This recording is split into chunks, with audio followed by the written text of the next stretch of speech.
move. My boss denied my promotion, told me, "You're replaceable, so don't get cocky." So I stopped doing anything not in my role. 72 hours later, everything went down hard, and clients started threatening fines for missed uptime. Sup Reddit. So my boss said I was replaceable and denied my promotion. So I stopped doing the 70% of my job that wasn't in my job description and watched the whole operation crash in 72 hours. I, 32 male, work in data center operations for a mid-size cloud infrastructure company. Been here almost 2 years running change control. Basically, I'm the guy who decides if your production deployment happens or gets blocked because it'll break everything. Then came the meeting. They scheduled the meeting with 24 hours notice. Subject line, role discussion. I knew what that meant. 22 months of work was about to get judged in one conversation. The meeting lasted 11 minutes. I timed it on my phone sitting face up on the table between us. Michelle had this look on her face before I even sat down. That smug corporate smile that said she'd already made her decision, and this was just theater. Same look she'd had for 22 months every time I'd asked about growth opportunities. The polite dismissal. The "we'll circle back" that never circled anywhere. Michelle was a master at making you feel small while maintaining plausible deniability. Never outright cruel. Just death by 1,000 professional paper cuts. She had the rejection letter printed and folded. 2 other managers flanked her like backup singers nobody asked for. Witnesses to what was about to go down. Standard corporate assassination protocol. I'd been running change control operations for 22 months. Not helping. Not assisting. Running the whole thing solo. Every production change approval. Every maintenance window coordination. Every emergency exception from engineering teams across 4 data center regions. Critical infrastructure. Customer databases. Payment processing. Healthcare applications. You screw up, it's not just complaints. It's customer-facing outages and contract penalties. The scale was massive. 4 data center regions. Hundreds of change requests moving through the pipeline every week, each one representing potential downtime, potential revenue loss, potential disaster. The guy before me lasted 6 months before he quit mid-shift, walked out during a Friday evening maintenance window, left his badge on the desk next to a half-eaten sandwich. By Monday morning, I was fielding panicked calls from engineering managers. No handoff. No training. They just wheeled 3 file cabinets of documentation to my desk and said, "Figure it out." The previous guy's filing system was a joke. Random papers shoved into folders with no organization. I spent the first month just organizing what existed. Then I spent the next 6 rebuilding everything from scratch. Created a change approval database that actually worked. Built maintenance window protocols that cut scheduling conflicts by 80%. Wrote the risk assessment frameworks that kept us from turning production into a crater. Set up automated reporting that made executives look smart when they had no idea what they were talking about. The incident reduction in the first year was documented at 67%. Change success rates went from 73% to 96%. Those numbers came from the Executive Operations Dashboard, the same one the VP quoted in quarterly business reviews. My dashboard. The promotion I'd requested wasn't ambitious. It was paperwork acknowledging what I'd been doing since the previous guy bailed. Michelle slid the paper across. Didn't make eye contact. "We've decided not to move forward with your promotion request at this time." I picked it up, scanned the first few lines. Corporate language that said nothing while saying everything. 22 months reduced to not the right fit. "What's missing?" I asked. Voice level, professional. She finally looked at me, made eye contact like she was doing me a favor. "Strategic vision. You handle execution well, but this role requires someone with broader perspective. Someone who can interface with executive leadership effectively. Translation. Someone who looks good in meetings. Someone who speaks the language. Someone who plays golf with the right people. Someone who isn't too busy actually doing the work to schmooze with executives." "I've been doing this role for almost 2 years," I said. "Informally, yes. But that's different from official leadership. The role we're filling requires someone who can represent the department strategically. Someone with presence. Presence. That word landed like a slap. One of the other managers shifted in his seat, uncomfortable. He knew this was garbage. Then Michelle hit me with the line that sealed her fate. "We'll be offering the position to someone with more executive presence. Someone who can make us look better in meetings." She paused. "You'll stay where you are and keep doing what you've been doing. Your technical skills are useful, and we don't want to lose that. This isn't about whether you can do the work, it's about who we want representing us." Like I was a training wheel, a backup generator. I flipped to the last page. Distribution list. Michelle's boss. HR. A couple directors. This wasn't a discussion. It was a verdict that had already been circulated before I even sat down. So this was never up for debate, I said. This meeting is a courtesy, Michelle said. Cold as January. We need you focused, Michelle continued. You're good at what you do. Let's not overcomplicate it with titles and scope discussions. The Atlas cloud migration is behind schedule. 3 weeks behind. I expect you to pull it together like you always do. I stood up. Slow. Deliberate. I'll follow my job description exactly. She frowned. What does that mean? It means I'll do what I'm paid to do.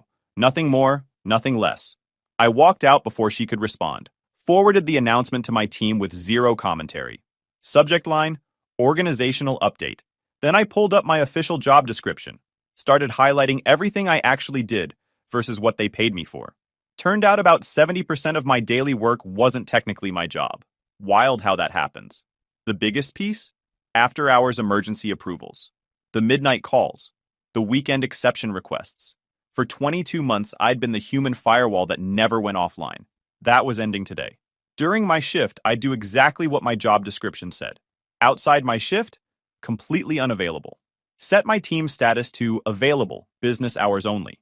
Updated my email auto-reply for after 5 p.m. I am currently unavailable. For urgent matters, please contact the on-call manager per the escalation matrix. Then sent one email to leadership.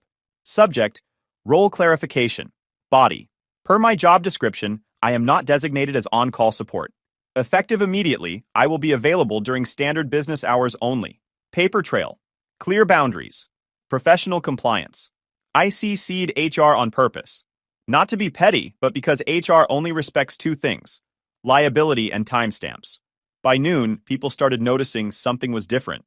Messages piled up in the operations channel. Questions about emergency change approvals. Maintenance window conflicts. Access exception requests. I answered exactly none of them. Around 1, someone from infrastructure stopped by. Young kid. Panicked. Hey Chris, did you see the question about the Phoenix data center maintenance window? Not addressed to me, I said. Eyes on my screen. But who should handle it? Check with your manager. He stood there waiting for me to cave. I didn't. At 2:15, Michelle appeared at my desk, standing in that manager way where they want to talk without actually scheduling a meeting. We need to discuss priorities, she said. That passive-aggressive tone she always used. I looked up. My priorities are in my job description. If something's missing, we can discuss adding it formally, with appropriate compensation. Her jaw went tight. The Atlas cloud migration is critical. The customer's losing confidence. Her expression went through confusion to realization to anger in about 3 seconds. Chris, you know how this works.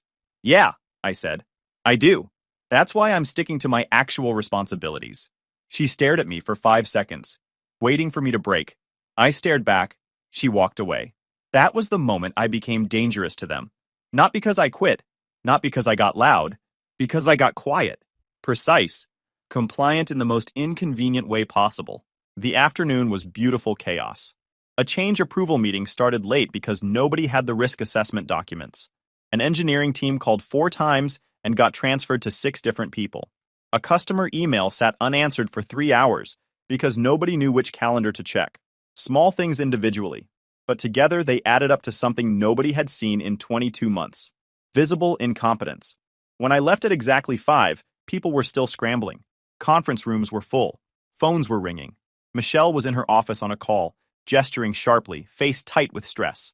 I got home and found every document I'd created, every change policy, every risk matrix, every troubleshooting guide I'd written at 2 a.m. My phone buzzed. Text from my girlfriend Melissa. How'd the meeting go? I stared at the message. Melissa worked in finance for a different company. Smart, ambitious, obsessed with optics and career trajectory. She'd been excited about my promotion, already planning how it would look. Didn't get it, I typed back. 3 dots appeared immediately. What? Why not? Not the right fit, apparently. That's garbage. What are you going to do? I looked at the highlighted job description on my desk. Exactly what they pay me for. Long pause. Then, Chris, you need to be smart about this. Just play the game. Do what they want for a few more months, then ask again. I've been playing the game for 22 months. Then play it better. This is how it works. You're being stubborn. I'm being honest. Honesty doesn't pay our rent. Don't do something stupid. You need that job. I stared at that last message. You need that job. Not, we need stability. Not, let's figure this out together. You need that job. Like I was a problem she was managing. I put the phone down without responding. I set an alarm for 8. Not 7. Not 6:30. 8. Arrived at 8:30 exactly. Several people were already at their desks looking surprised. 31 unread messages from overnight. Started replying only to messages directly addressed to me by name. By 10 a.m., I'd cleared 8 messages. Ignored 23. At 9, a meeting reminder popped up. Change Advisory Board. I'd been running it for 18 months. Organizing the agenda. Tracking approval decisions.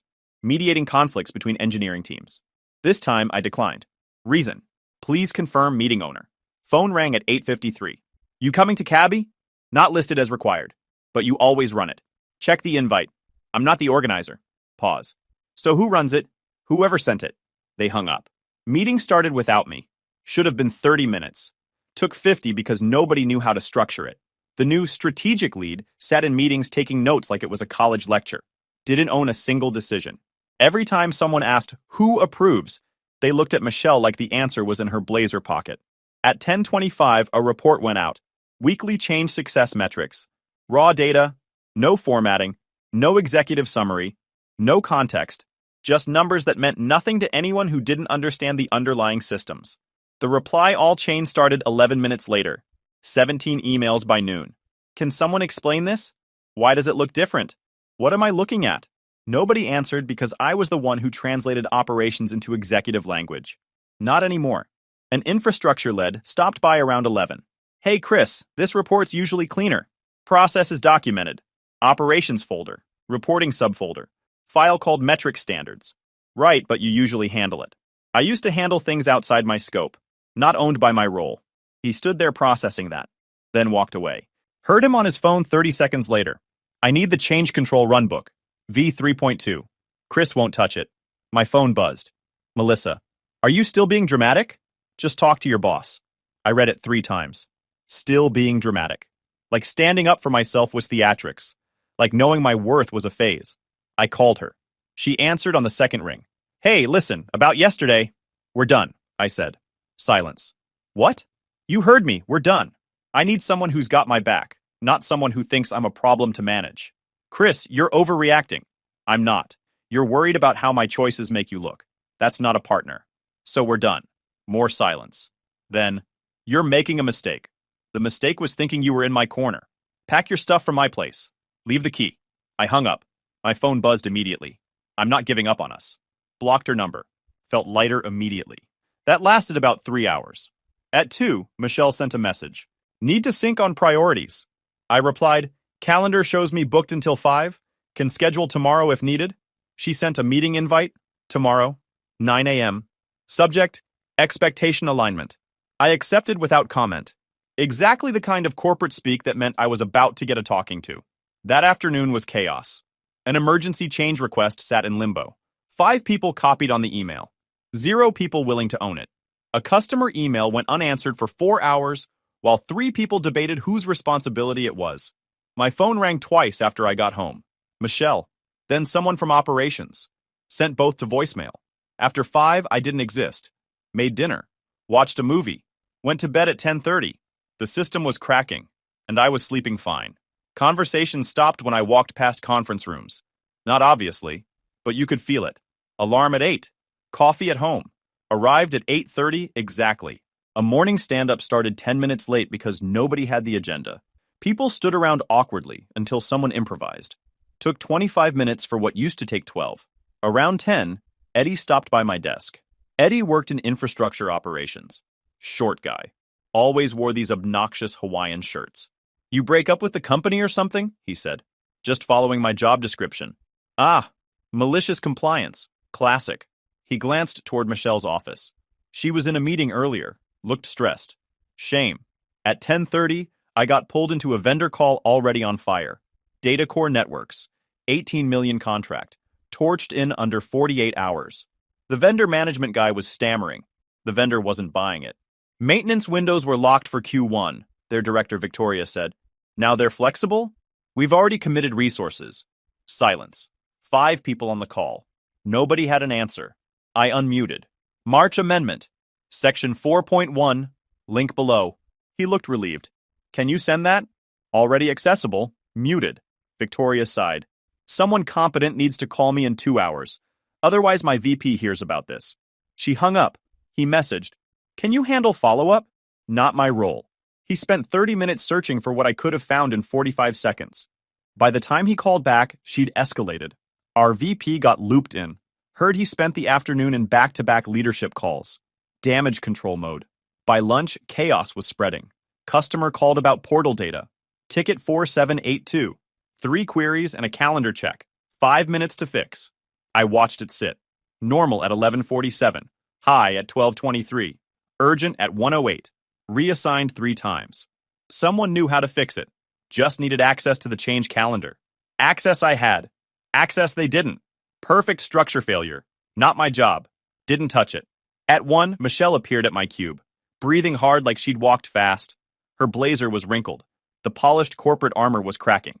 This is spiraling, she said. I kept typing. Didn't look up. Chris. Sharper now. You know what I mean. I stopped. Turned to face her slow. I know how it used to work, I said. That was the problem. She stared like I was speaking a foreign language. We need you to step up. I am stepping up. Doing my actual job. The one you decided wasn't senior leadership material. Her face went red. This is about the promotion? Not really a question. An accusation. This is about doing what I'm responsible for. Nothing more. Nothing less. She leaned closer. Lowered her voice. Chris, I have 3 executive meetings today. The VP is asking questions. Data core escalated. Atlas Cloud is threatening delays. I need you functional. Functional. Like I was a machine that needed rebooting. Then the person you promoted should handle it, I said. Seems like exactly the type of challenge that requires strategic vision and executive presence. Her mouth opened, closed. You're being unreasonable, she tried. I'm being compliant. Following my job description exactly. That's what you wanted, right? Clear roles. Defined responsibilities. We can discuss this later, she said. Right now I need what? Free labor?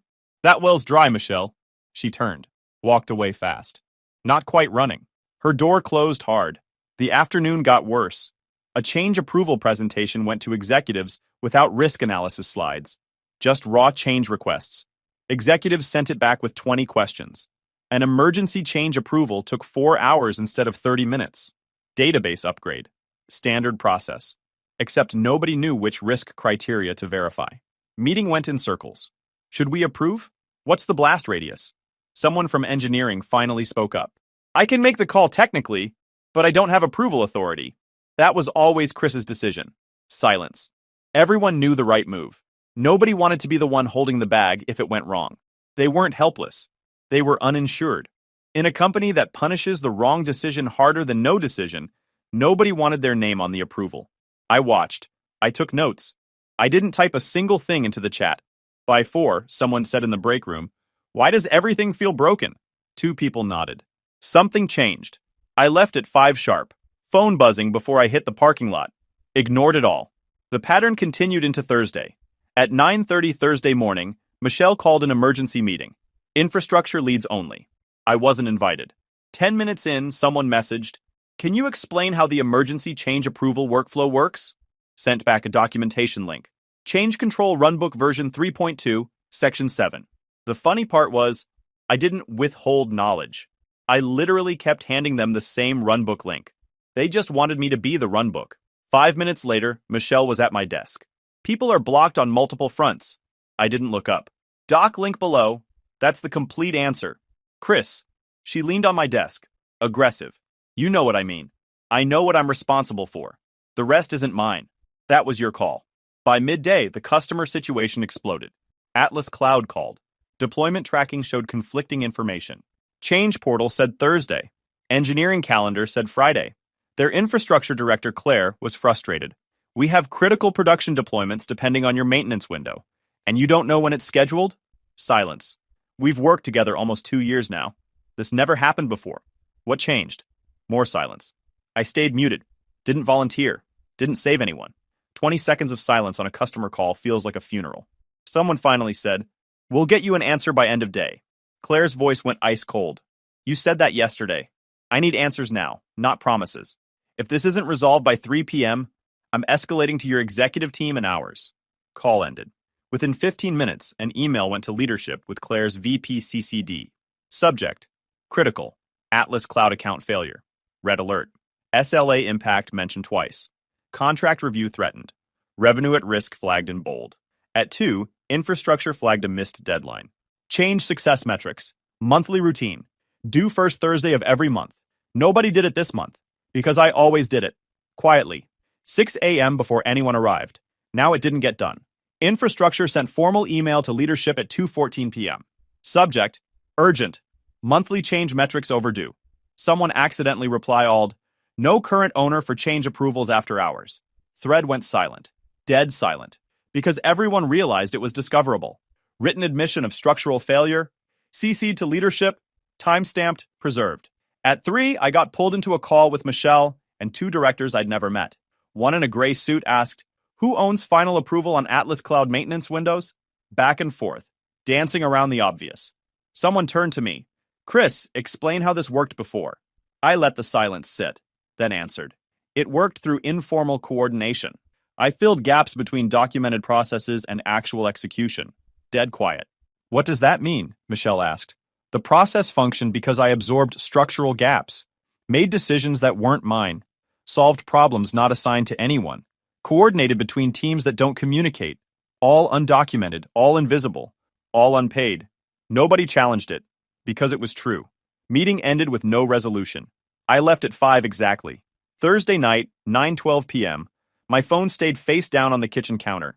Somebody got tired of waiting for an approval that didn't have an owner, so they did what panicked teams always do, pushed it anyway and called it urgent. At 9:30, the company status page flipped to investigating. Someone pushed an emergency database change without a rollback plan. The kind of thing I would have caught in 30 seconds if anyone had bothered to ask. But they didn't. Because I wasn't on call. Because that wasn't actually my job. The incident response bridge spun up. Incident commander assigned, and suddenly the same people who ignored my role clarification email were screaming for an owner. 40 people in 5 minutes. The incident channel hit 200 messages in 11 minutes. By 9:45, someone was asking who approved the change. We assumed Chris would review it, someone finally admitted. Chris is off shift, another voice said. Has been since 5. By 10:05, it was a SEV1. Customer-facing impact, payment processing timing out, healthcare portal throwing errors. 3 enterprise customers asking, are SLA credits automatic or do we invoice? The incident lasted until 2:15 a.m. Rollback took 4 hours because nobody documented the dependencies correctly. First rollback attempt failed. That was my job. The job I used to do at midnight. For free. Friday morning. The office felt like a pressure cooker about to blow. People were moving fast but accomplishing nothing. Panic without direction. I showed up at 8:30. Michelle walked past my desk without making eye contact. She looked like she'd been up all night. She probably had been. Opened my email. 89 unread messages. Started with the ones addressed to me. Ignored the chaos. At 9, a meeting invite appeared. Subject: Emergency Operations Review. Attendees included people I'd never been in a room with. VPs, senior directors, people who only show up when things are escalating. Meeting started at 9:30. I joined. Camera off, muted. Questions flew fast. Why are change approvals bottlenecked? Who authorized this process change? What happened with last night's incident? Why is the customer threatening contract penalties? Then someone said, we assumed Chris was handling it. Someone else replied, he's not in that role. Heavy silence. A VP I'd never spoken to asked, Chris, what's your assessment? I unmuted. Structural failure. Responsibility was assigned without authority. That doesn't work. Meaning? Meaning you can't ask someone to own outcomes while blocking them from making decisions. More silence. Someone from HR spoke up. What would resolve this? Clear ownership, decision authority, compensation matching scope. All formal. All documented. The VP nodded. We'll follow up. Meeting ended. I went back to my work. 10 minutes later, my desk phone rang. Internal extension. Michelle. Chris, can you come to conference room C? Just for a minute. I checked my calendar. Nothing scheduled. For what? Please. Just 5 minutes. I walked over. Door was closed. Blinds drawn. Michelle was sitting at the table. Alone. No notebook. No laptop. Just her. Close the door, she said. I left it open. Stood in the doorway. She stood up, came closer. Her voice dropped. Chris, I need your help. With what? The Atlas Cloud situation. The data core escalation. The metrics. All of it. She paused. I know things have been tense, but I'm asking you to help me fix this. I'm doing my job. That's what you promoted someone else to do. Chris, please. Her hands were shaking. She tried to hide it by gripping the chair. I'm drowning here. Leadership is asking questions I can't answer. Customers are threatening to leave. The VP is watching every move I make. Sounds rough. Don't do this. She stepped closer. You know how this works. You know what they expect. I just need you to handle things the way you used to. Just for a few weeks. Until this calms down. Until what calms down? The structural failure? The missing ownership? The fact that you built a system that only works when someone does unpaid overtime? Her jaw tightened. I made a mistake. With the promotion. I see that now. Cool. Fix it. I'm trying to. But I need time. And I need you to not let everything burn while I do. No. Chris, you made your choice. Live with it. You're being vindictive. I'm being clear. You want someone to fix your mess? Call the person you promoted. They've got the strategic vision and executive presence, right? Let them prove it. Her face went red. This is my career. Should have thought about that 22 months ago. I walked out. Didn't look back. Heard the conference room door slam behind me. At 11, Eddie stopped by. Conference room B's been packed for 2 hours. Michelle and the executives. At 11:15, my phone lit up. Unknown number, text message with a screenshot attached. It was an email. From Melissa. To Michelle. Subject. Concerned about Chris. Michelle, I'm reaching out because I'm worried about Chris's recent behavior. He's been acting unstable since the promotion decision. Making rash choices. Talking about stopping work and letting things fail. I'm concerned he might do something to sabotage operations or create problems. I thought you should know so you can address it before it escalates. He's not thinking rationally right now. Sent Wednesday, 3:42 p.m. I stared at the screen. Read it twice. Reputation warfare. She couldn't control the breakup, so she tried to control the narrative. Paint me as unstable. Sabotage my credibility. Make me the problem. The wording was perfect. No accusations, just concerns. The kind of message that doesn't need to be true, it just needs to exist. The text that came with the screenshot. Thought you should see this. A friend. Good to know some people saw through it. At 11:45, I got pulled into an HR meeting. HR director. Just her. Chris, someone contacted leadership with concerns about your fitness to perform your role. This is a standard check-in. Are you planning to disrupt operations in any way? I pulled out my phone, opened the screenshot, turned it toward her. She read it. Her expression went flat. Your ex-girlfriend sent this to your manager? Wednesday. Without telling me. After I dumped her for not having my back. She made a note. Are you planning to disrupt operations? No. I'm doing my job as described. That's it. Understood.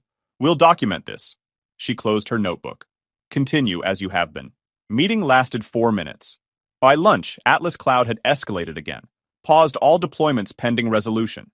That meant their production timeline frozen. That meant their leadership escalating to hours. At 1:30, I took a break. Opened my personal email. 3 recruiter messages from the past week. All data center operations. All director level or higher. Updated my resume with the past 22 months of actual work. Quantified the incident reduction, the process improvements. The resume looked stronger. I saved it. Closed the laptop. Didn't send it anywhere. Just wanted to know it existed. At 2, Michelle called me into her office. Closed the door. This is bigger than I expected, she said. She looked exhausted. It always was. She nodded. What do you suggest? Decide who owns the outcome. Give them the power to deliver it. I'll escalate this. I stood up. Let me know when there's a decision. That evening, the office was still chaos when I left at 5. People in conference rooms, on calls, stress-eating vending machine food. Someone was hunched over a laptop looking like they might cry. I walked past all of it. My phone rang at 6:20. Unknown number. I answered. Chris, this is Victoria from Datacore Networks. Hey, Victoria. Listen, I don't know what's going on over there, but Claire from Atlas Cloud called me today. She's frustrated. Said things have gotten messy on your end this week. Yeah, things have been interesting. Pause. Chris, I'm going to be straight with you. You're the only person over there who answers and follows through. The only one who closes the loop on anything. Whatever's happening, I hope it gets sorted. Because if this stays messy, my VP reopens renewal talks. She paused. And if you ever want out, I can introduce you to a couple hiring managers. Good companies. Solid teams who don't play games. I appreciate that. You've earned it. But seriously, if you need a reference, call me. She hung up. Major vendors were watching. Customers were watching. The industry was watching. I wasn't trying to break anything. I was done being the undocumented control system. Saturday morning, I got another email. Subject: Monday leadership meeting, 9 a.m. Required attendees: me, Michelle, 2 VPs, HR director, infrastructure director. I replied, confirmed. Then closed my laptop and enjoyed my weekend. Went for a run, meal prepped, watched a movie. Monday would be interesting. Monday morning. The conference room filled by 9. Michelle, 2 VPs, HR director, infrastructure guy. Everyone looked like they'd had a brutal weekend. The senior VP started. Let's cut to it. We need a path forward on Atlas Cloud, data core, and operational resilience. We're looking at single points of failure here. He turned to me. Chris, we've reviewed the situation. There's been structural misalignment. What would it take to stabilize? I leaned back. Let the question breathe. Formal authority over change control operations. Direct reporting line. No informal expectations. Compensation aligned with responsibility. Title change to Director of Change Control Operations. Everything in writing. Non-negotiable. The room went quiet. They were doing math. Cost of yes versus cost of no. Infrastructure guy spoke up. Timeline to stabilization? Immediate once authority is clear. Michelle cleared her throat. What about broader department structure? Depends. If you're asking if I'll keep absorbing work that isn't mine, no. If you're asking if I'll execute within a clearly defined scope, yes. The VP nodded. Fair. HR director jumped in. Title change and compensation adjustment takes time. Process requirements. But we could start with acting lead designation. It's actually a great development opportunity. I looked at her. Then nothing changes until it's done. She blinked. That's not standard. That's exactly how it works now. I'm not taking responsibility without authority. Not again. The VP cut in. We can fast track this. Interim authority effective immediately. Title and comp processed in 30 days. Then I'm ready in 30 days. Michelle tried again. We need movement before then. The customer. I interrupted. Calm. The customer needs confidence. Confidence comes from structure. Structure takes time. Rushing it recreates the same problem. The VP held up a hand. He's right. We do this correctly. Someone from legal asked quietly, is there any risk of exposure here?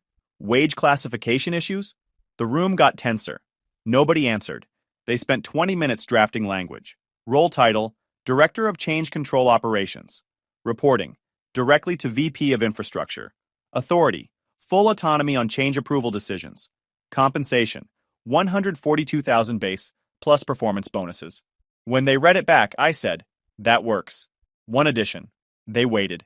This gets communicated clearly to everyone. No ambiguity, no assumptions about informal responsibilities. The VP agreed.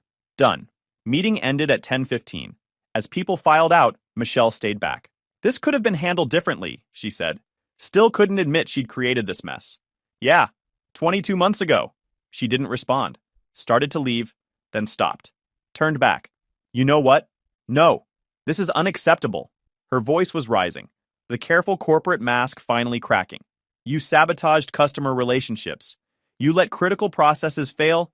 You made me look incompetent in front of leadership. I stayed seated, calm. I did my job. The one you said I wasn't qualified to be promoted for. Don't give me that. She was getting louder. Door still open. People walking past could hear. You deliberately let things fall apart. You knew what would happen and you did it anyway. I stopped doing unpaid labor. That's not sabotage. That's boundaries. Boundaries? She laughed. Sharp, bitter. You're not principled, Chris. You're petty. You're vindictive. You threw a tantrum because you didn't get what you wanted, and now you're acting like some kind of hero. The VP was still in the hallway. I saw him stop, turn around, start walking back toward the conference room. I followed my job description, I said, still calm. That's literally all I did. You know that's not how this works? Her voice kept rising. You don't get to just stop. You don't get to decide what's your job and what isn't. I decide that. Me. And if I tell you to handle something, you handle it. The VP appeared in the doorway, face completely neutral. She didn't notice. Kept going. You want to know why you didn't get promoted? Because of this. This attitude. You're replaceable, so don't get cocky. You think you're irreplaceable, but you're not. You're just someone who... Michelle. The VP's voice cut through. Quiet. Cold. She spun around. Saw him standing there. Her face went white. He turned to the HR director who'd appeared behind him. Please escort Michelle to HR. We're placing her on administrative leave pending review. Wait, Michelle started. Now, he said. The HR director stepped forward. Michelle, let's go. Michelle looked between them. Opened her mouth. Nothing came out. She walked out. The VP looked at me. Stay here. He left. Door closed. I sat there for 20 minutes. Checked my email. Nothing. The VP came back. Sat down across from me. Who owned after-hours change approvals for the past 22 months? I did. Informally. And who was supposed to own them? Nobody. That responsibility didn't exist in any job description. He nodded slowly. That's a structural failure. Leadership failure. He paused. You built the executive operations dashboard, created the change control framework, reduced incidents by 67%. That's director-level output with analyst-level authority. He stood up. Your role starts now. Report directly to me. We'll formalize everything by end of week. And Michelle? Administrative leave today. We'll handle the rest appropriately. That afternoon, an email went out. Michelle on leave. Interim reporting structure announced. My interim role effective immediately. By end of next week, another email. Michelle's employment terminated. Organizational restructure to follow. At will. Employment works both ways when executives feel personally embarrassed. And Chris? He paused. Document everything going forward. Everything. We're doing this by the book from now on. Already do. He almost smiled. I know. That's why you're sitting here and she's cleaning out her desk. He left. I sat there for another minute. Processed what just happened. Michelle lost it. Publicly. In front of executives. After a week of visible operational failure that she'd created by refusing to properly structure the team. She'd finally shown everyone what I'd been dealing with for 22 months. The condescension. The dismissiveness. The expectation of free labor wrapped in corporate politeness. And when that mask cracked, it shattered completely. I stood up, walked back to my desk. Eddie was there.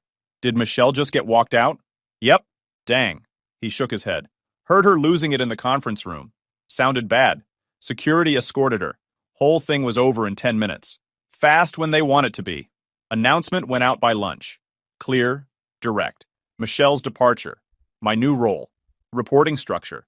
By 2, people were messaging me directly instead of through Michelle. By 4, a 3-day stalled decision got made in 12 minutes. The system was correcting itself. Things had settled into a new rhythm. The chaos was gone. The processes ran smoothly again because they were properly structured. Change approvals happened efficiently because authority was clear. Customers were happy. Vendors were happy. Everyone was making money. Then 6 months later, I got an email from HR. Subject: Compensation Review, Retroactive Adjustment. I opened it. Read it slowly. Back pay. 22 months. Not full director salary for the whole period, but a retroactive adjustment for the work I'd actually been doing. Not huge, but fair. HR included a note. Based on documentation review and role scope analysis, we've identified compensation misalignment during your tenure under previous management. This adjustment reflects work performed outside your assigned role. I accepted it. Didn't need to fight. The paper trail I'd kept made it easy for them to calculate exactly what I'd been doing versus what I was paid for. That evening, I left the office at 5:30. Walked to my car. My phone buzzed. Melissa. Different number. Blocked it without reading. Nothing she had to say mattered anymore. Drove home. Made dinner. Sat on my couch and thought about the last 6 months. The job wasn't hard. The lie was. I didn't break their system. I stopped being it. If you enjoyed this video, please hit that